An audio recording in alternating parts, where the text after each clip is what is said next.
And so the Housing Authority is here to give us an update. Good evening.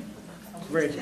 So maybe you could tell us about the relocation of the North Washington and the Greenburgh and Greenville Circle. Those are the two,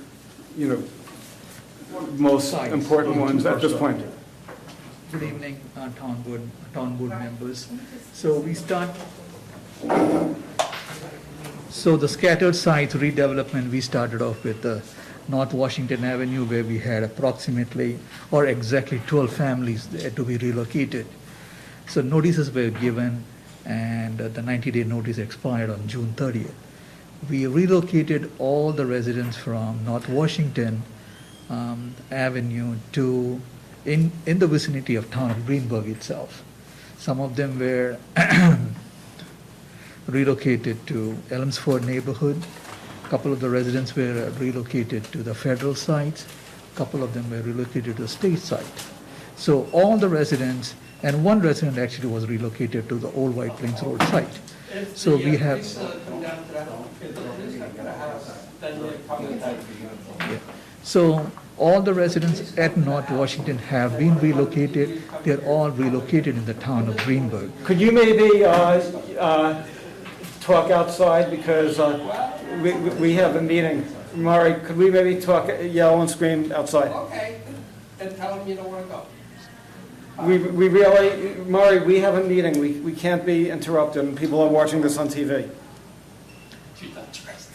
Residents who wanted to permanently relocate, they chose to relocate, and Rose from Housing Action Council worked with them to make sure that we help them in all the matters.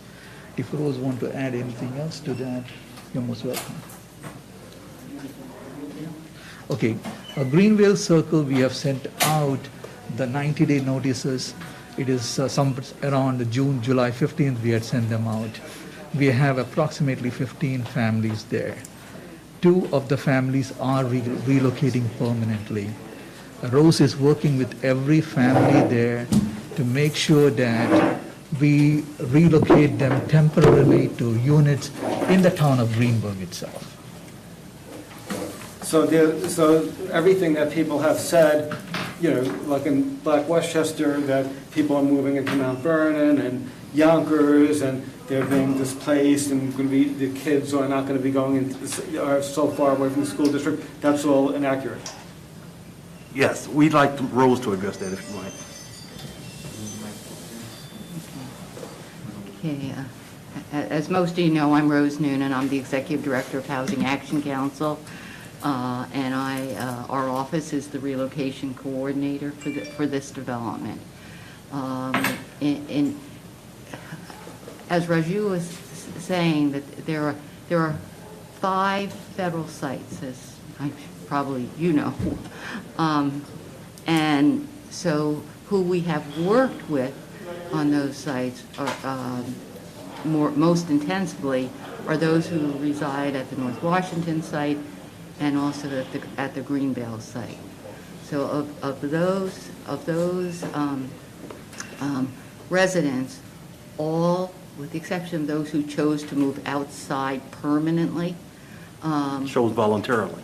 chose voluntarily, yes.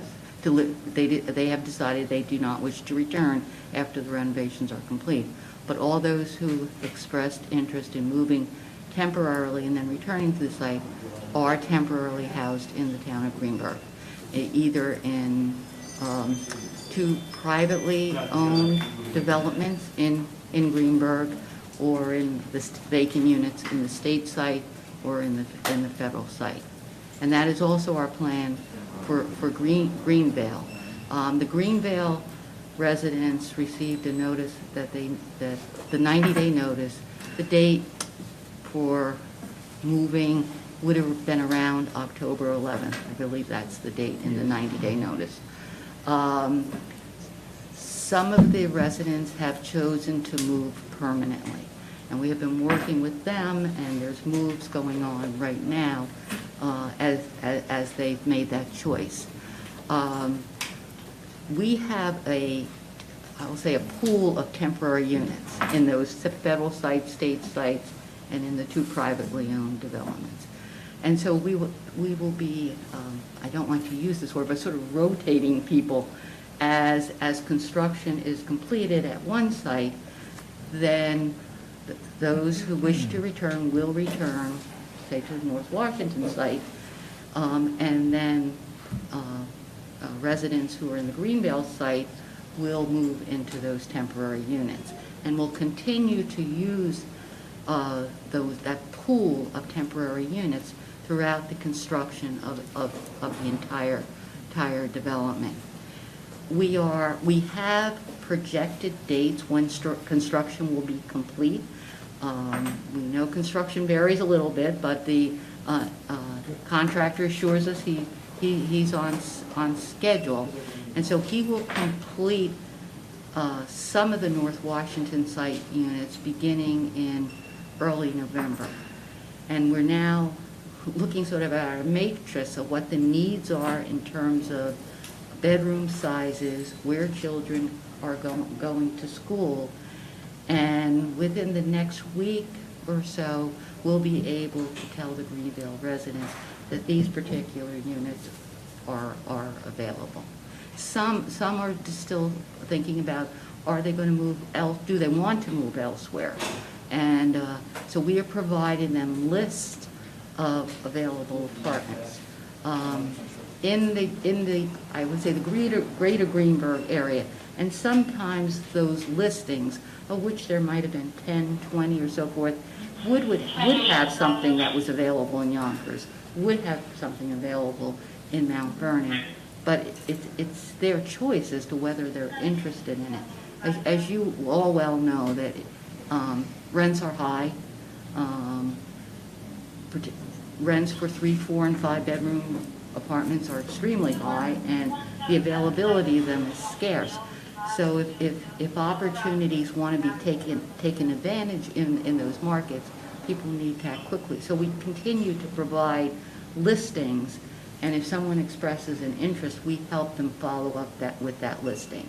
But again, that's different than our temporary pool of apartments, which is a contained number. We can expand it, we can contract it if need be through the construction phases. Right now, when you're saying people are moving out voluntarily, is there, could anybody say, because I'm trying to anticipate, say what will be, say, Black Westchester, could anybody make an accusation that we're like encouraging people to,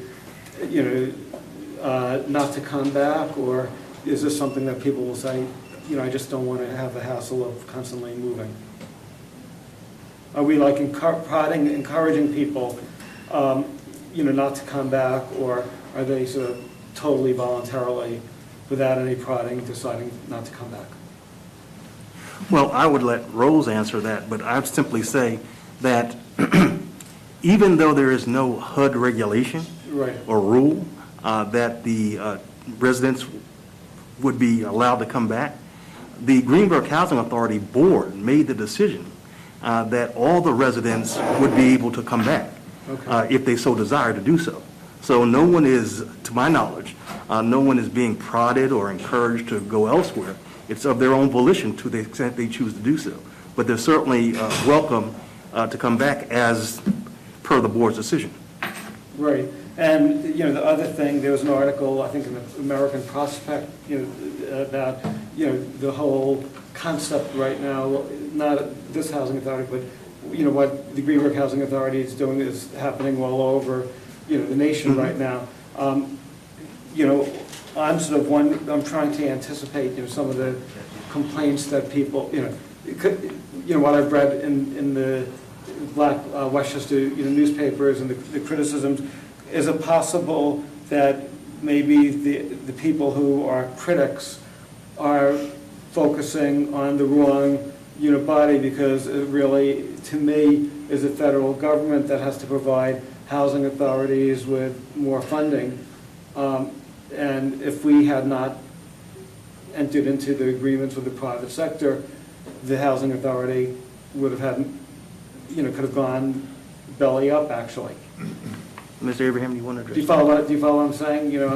I'm sort of wondering if the focus of attention by activists is misplaced, should be focused more on, say, the federal government for not providing housing authorities with the funding that they need to provide, to maintain buildings. You don't have that much choice, it seems. Historically, HUD has always underfunded the housing authorities, both on the operating subsidies and on the capital fund. Especially I can talk about Greenburgh Housing Authority, where the last CFP or the capital fund we got was around 2020. It was 240,000. And with 240,000, you cannot even change the roofs at one site. So the capital needs of most of the housing authorities, they run into years and years of backlog, and HUD has no funding for that. On operating funds itself, HUD is only providing us 82% of what our requirements are. So over the years, the capital backlog is so much that there's no way HUD is able to provide the capital needs for the industry, other than we entering into public-private partnerships to make sure the portfolio is up and running and we can preserve affordable housing. Right, and if we had not entered into this agreement, the housing stock would have continued to deteriorate. Definitely.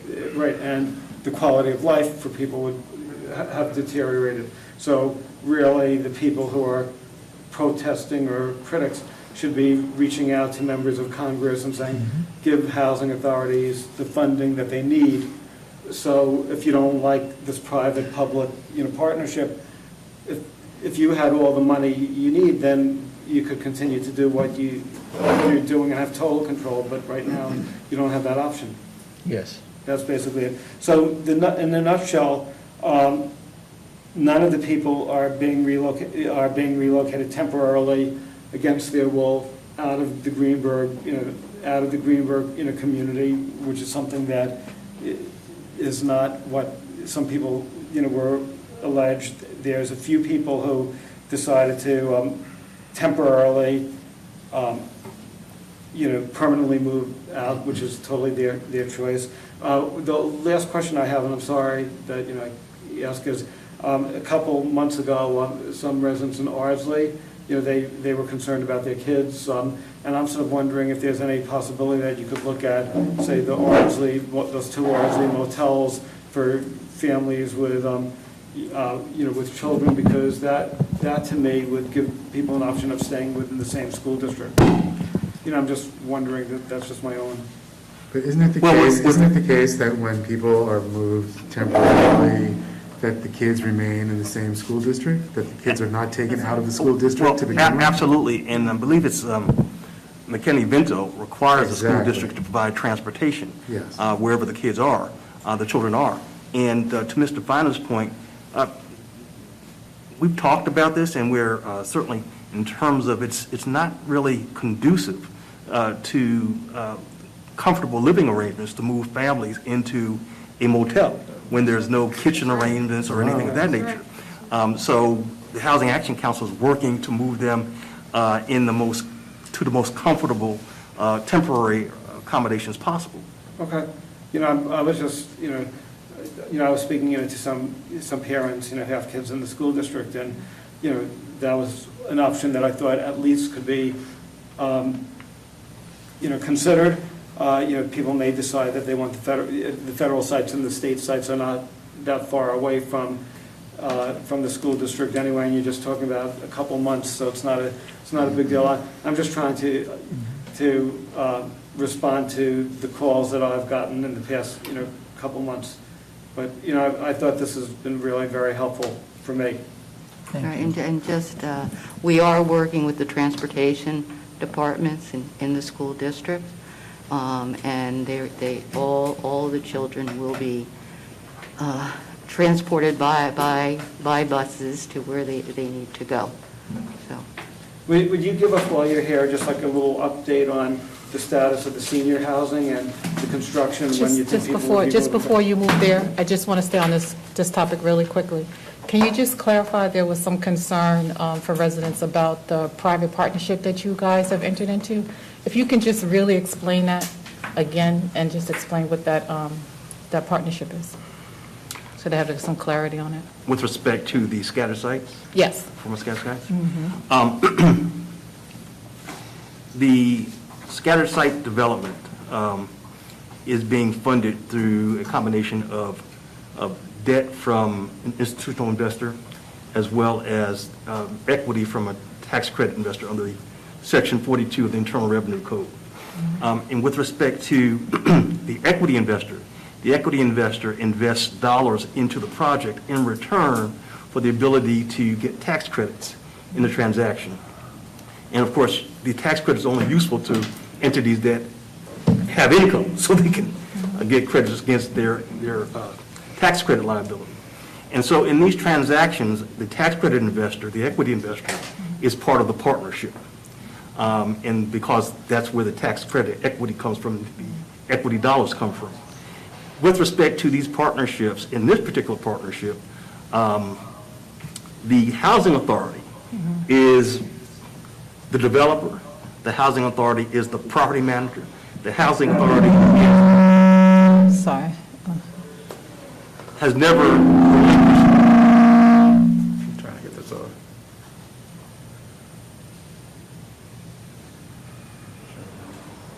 Okay? The housing authority maintains ownership of the land. So the housing authority, as opposed to other projects and other developments, is on all sides of this transaction. And the only reason it's brought in the equity investor is because that's how these transactions are structured. The equity investor, again, brings the equity dollars combined with the institutional investor dollars, allows the project to be financially feasible. So there was a question, is the Greenburgh Housing Authority is now an LLC? The Greenburgh Housing Authority is not an LLC. So can you The Greenburgh, explain? the Greenburgh Housing Authority formed two LLCs. Greenburgh Housing, and with respect to the scattered site, Greenburgh Heights Managers LLC, which is the managing member of Greenburgh Heights LLC. Greenburgh Heights LLC is actually the owner of the developer. So the structure of Greenburgh Heights LLC is that you have the equity investor on one side, who has a 99.99% interest with respect to the economic interest, which is required by the Internal Revenue Code to allow it to get the tax credits. And then you have the managing member, which is Greenburgh Heights Managers LLC, which is solely owned by Greenburgh Housing Authority. Okay. Got it. Okay, thank you. Thank you. That it? Okay. Thank Thank you. you. Okay. Thank you. Have a good evening, Thanks everyone. all.